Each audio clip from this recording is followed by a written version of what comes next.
এই বিল্ডিংয়ের 11/B ফ্ল্যাটে সালমান শাহ থাকতেন এবং এখানে 1996 সালের আজকের এই দিনে 6 সেপ্টেম্বর সিলিং ফ্যানের সঙ্গে ঝুলন্ত অবস্থায় তার মরদেহ উদ্ধার করা হয়।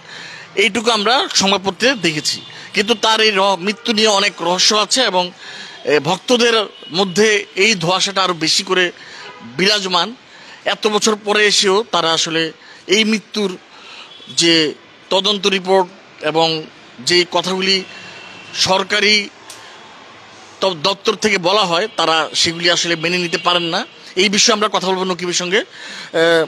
নকিব, যেই মৃত্যুর তদন্ত রিপোর্ট এবং অন্যান্য বিষয় যে বলা যে প্রচলিত, তো সেটা কি আপনারা মনে করেন কিনা সালমান শাহ কি সত্যি আত্মহত্যা করেছিলেন? দেখেন, উনি যখন এই আমাদের সিনেমা ইন্ডাস্ট্রিতে কাজ করছেন, তো ওনার সাথে অনেক কিছুই ঘটছে। তো ওনার সিনেমা ইন্ডাস্ট্রির ক্যারিয়ার, খুব সংক্ষিপ্ত সময়ের ক্যারিয়ার, মৃত্যুর আগের এবং পরের অনেক ঘটনা বিশ্লেষণ করলে এটাকে কোনোভাবেই আত্মহত্যা মনে হয় না, হত্যাই মনে হয়।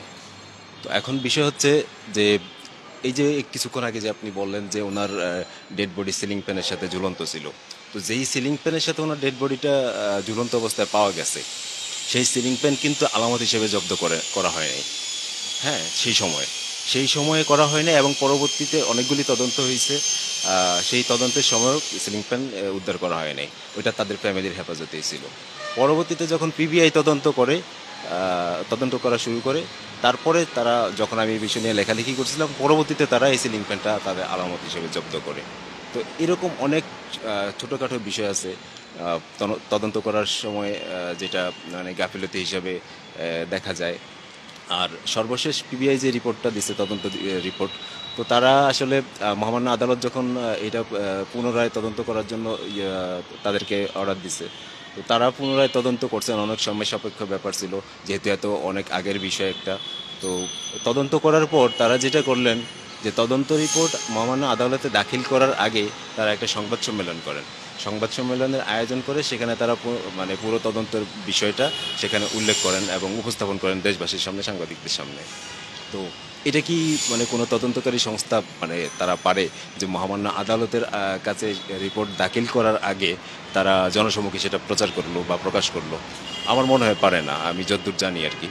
তো তারা এটা কেন করছে, এইরকম অনেকগুলি বিষয়ে যদি আমি বিশ্লেষণ করতে যান, আপনি দেখেন সেই ক্ষেত্রে মনে হবে যে না, তাদের তদন্তেও গাফিলতি আছে বা কিছু একটা আছে, ভিন্ন খাতে প্রবাহিত করার চেষ্টা করা হয়েছে। এখন এটা হত্যা করে আত্মহত্যার নাটক তৈরি করা কিনা, বা যদি আত্মহত্যা হয়ই একদম আত্মহত্যা হয়েই থাকে, যেহেতু প্রত্যেকটা তদন্তে আত্মহত্যার দিকে ইঙ্গিত দেওয়া হয়েছে এবং অনেকে বলে যে আত্মহত্যা করছে। তো একটা মানুষ যদি আত্মহত্যা করে, সেই আত্মহত্যার নেপথ্যে তো অনেক কারণ থাকে। কারণ উনি অনেকগুলি সিনেমার সাইনিং করা ছিল, অনেকগুলি সিনেমার ওনার শুটিং রানিং ছিল, ডে নাইট কয়েক শিফটে উনি কাজ করতেন। এত ব্যস্ত একজন মানুষ আত্মহত্যা করছে, এটা বিশ্বাস হয় না। আর সবচেয়ে বড় বিষয়, কোটি কোটি টাকা ওনার উপর লগ্নি ছিল, উনি অনেকগুলি নতুন সিনেমায় সাইনিং করছিলেন। তো যেই মানুষটা ভবিষ্যৎ প্ল্যানিং করেন যে কার কার সাথে সিনেমা করবেন, কোন কোন সিনেমায় কাজ করবেন, কিভাবে কি করবেন, এসব নিয়ে প্রত্যেক রাতেই বসেন এবং বিভিন্ন প্রডিউসারের সাথে বা ডিরেক্টরের সাথে বসেন। তো সেই মানুষ হুট করে এরকম রাতে বাসায় আসলো, পরদিন সকালবেলা পানি চাইলেও পানি পান করে সে গলায় রশি নিয়ে জুইলা পড়লো। তো এগুলি আসলে একদম মনে হয় যে পরিকল্পিত একটা বিষয়। আর উনি সালমান শাহ যখন মারা যায়, উনি তো সেপ্টেম্বরের আজকের এই দিনে ওনার ডেড বডি এখান থেকে উদ্ধার করা হয়েছে। তো সেপ্টেম্বরের আগের সময়টা আপনি যদি একটু নজর দেন, জুন, জুলাই, আগস্ট, এই 3টা মাস 1996 সালের জুন, জুলাই, আগস্ট, এই 3টা মাস ওনারা নিয়ে কী হয়েছে, কী ঘটছে আমাদের এই মিডিয়াতে বা সিনেমা ইন্ডাস্ট্রিতে, ওনারা নিয়ে যে অনেক ধরনের নোংরামি হয়েছে, নোংরা রাজনীতির শিকার হয়েছে উনি নিষিদ্ধ হয়েছে, ওনারে বয়কট করা হয়েছে, ইন্ডাস্ট্রির যতগুলি সংগঠন ছিল তারা নিষিদ্ধ করছে। তো সব কিছু মিলে এত ব্যস্ত একজন মানুষ, যারে বলা হয়েছে যে আপনি 2 সপ্তাহ কোনো কাজ শুটিং করতে পারবেন না, দেশের বাইরে যেতে পারবেন না, এরকম একটা বাইন্ডিং দিয়ে দেওয়া হয়েছে। তো একটা মানুষ যে এতগুলি সিনেমায় অভিনয় করতেছে, তার কাজের ব্যস্ততা দম ফেলার ফুসরত নাই, সেই মানুষটার এরকম হঠাৎ করে তুচ্ছ কারণে যেটা মানে একদম তুচ্ছ কারণে তারা ইয়ে করছে, নিষিদ্ধ করা হয়েছে শিল্পী সমিতি থেকে। তো এরকম ঘটনাগুলি যদি আপনি বিশ্লেষণ করতে যান, আরেকটা বিষয় আমি যোগ করি, ওনার উপরে কিন্তু কয়েকবার হামলা হয়েছে, অ্যাটাক হয়েছে। একটা প্রথমত যেটা হয়েছে তেজতুরি বাজারে একটা প্যাকেজ নাটকের শুটিংয়ে, ওইখানে ওনার উপরে অ্যাটাক করা হয়েছে। তো যারা অ্যাটাক করছে তাদেরকে গ্রেপ্তার করছিল, পরবর্তীতে তারা মানে ছাড়া পাইছে। যাই হোক, ওই একটা ঘটনা। তারপরে ধানমন্ডি আবাহনী ক্লাবের আবাহনী মাঠের এইখানে ওনারে ফোন করা হয়েছে, ফোন করে নানা ধরনের কথা বলা হয়তো, উত্ত্যক্ত করা হয়তো, গালিগালাজ করা হয়তো।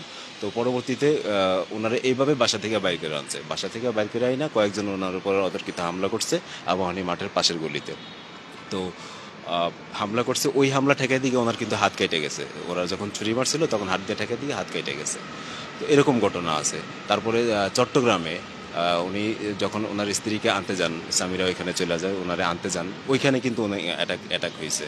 তো এরকম যে ঘটনাগুলি, উনি ওনার নিরাপত্তার জন্য উনি একটা সময় এসে উনি পিস্তল কিনে, এবং সেটা মানে লাইসেন্স করা পিস্তল, এবং সেটা তার সাথে রাখে। উনি বডিগার্ড নিয়োগ দেয় নিজের জন্য। তো একটা মানুষ যদি এত কিছু মানে সর্বশেষ ওনার যে ইয়েটা উনি একটা সংবাদ সম্মেলন করছিল মিকাডো চাইনিজ সেন্টারে। মিকাডোর এখন যেই ভবনটা এখানে না, এটা তখন আরেকটা ভবনে ছিল। তো ওইখানে উনি সর্বশেষ যে সংবাদ সম্মেলন করেন শাবনূর সংক্রান্ত ইস্যু বা অন্যান্য সব কিছু মিলে, তখন উনি কিন্তু ওনার জীবনের নিরাপত্তা নিয়ে কথা বলছিলেন, যে ওনার হত্যা করা হতে পারে, এরকম বিষয় নিয়ে উনি ইঙ্গিত দিছিলেন। তো এইসব বিষয়গুলি কিন্তু কেউ আমলে নেয় না।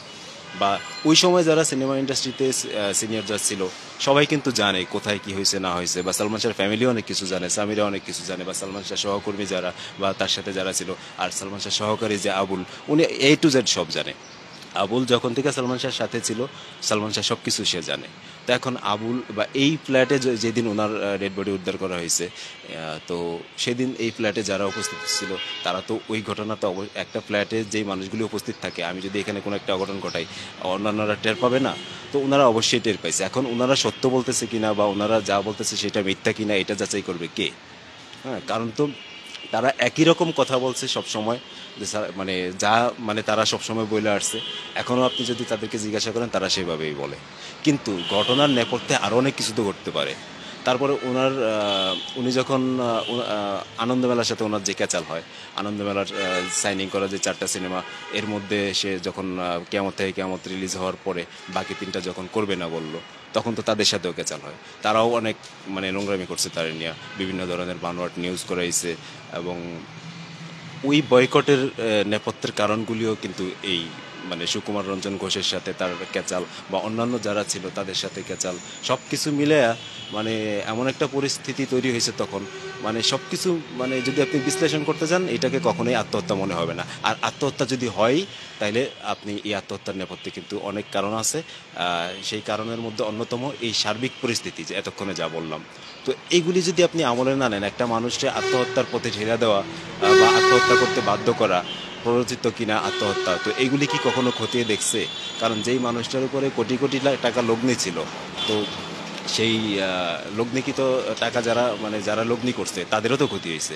সালমান শাহ ফ্যামিলি মানে সালমান শাহ মারা যাওয়াতে তার ফ্যামিলির যেরকম ক্ষতি হয়েছে, আমাদের সিনেমা ইন্ডাস্ট্রির ক্ষতি হয়েছে, এবং যারা তার উপরে লগ্নি করছে তাদেরও ক্ষতি হয়েছে। তো এই বিষয়গুলি কিন্তু কেউ ওইভাবে আলোচনায় আনে নাই, আমলে নেয় নাই, তদন্তকারী সংস্থাও না, বা সার্বিক মানে পরিস্থিতি মিলে অন্যান্য যারা ছিল এই সংশ্লিষ্ট কেউ না। এইগুলি আসলে সিনেমা ইন্ডাস্ট্রির সংশ্লিষ্টরা খুব ভালো ভালো বলতে পারবেন, কিন্তু তারা কখনোই বলে না। মানে তারা সবসময় দেখছি মানে সালমান শাহ ইস্যু আসলে তারা মানে এই ধরনের ইস্যুগুলি এড়িয়ে যায়, যেটা বলে স্মরণ করে, বিভিন্ন ধরনের কথা বলে, কেউ মানে তার ভালো দিকগুলি বলে, কেউ সমালোচনা করে, এক একজন এক এক রকম বলে। তো বিষয় হচ্ছে, আপনি যদি এফডিসির যারা কর্মকর্তা কর্মচারী ওইখানে যারা আছে তাদের কাছে সালমান শাহ সম্পর্কে জানতে যান, দেখবেন তার একটা মানে রূপ তাদের কাছে। তিনি মানুষকে হেল্প করতেন, খোঁজ খবর নিতেন। এফডিসিতে ঢোকার সময় সেটা একদম মানে তৃতীয় শ্রেণীর কেউ যদি হয় তার সাথে সালাম দিতেন, কুশল বিনিময় করতেন, জড়িয়ে ধরতেন। তো এই জিনিসগুলি এত বড় একজন সুপারস্টার হয়েও যে এই জিনিসগুলি করতেন, এই জন্য মানে তিনি ব্যতিক্রম ছিলেন।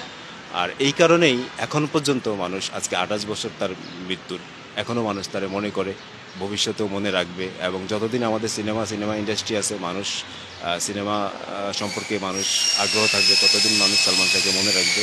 এটাই বাস্তব সত্য।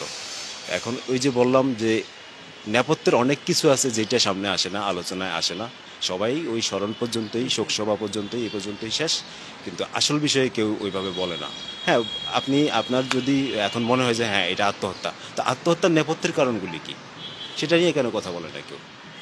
একটা মানুষ, এত জনপ্রিয় একটা মানুষ আত্মহত্যা করছে, সেটার কারণ আছে না? তো কারণগুলি নিয়ে তো কোনো আলোচনা হয় না, অথচ বারবার বলা হয় আত্মহত্যা।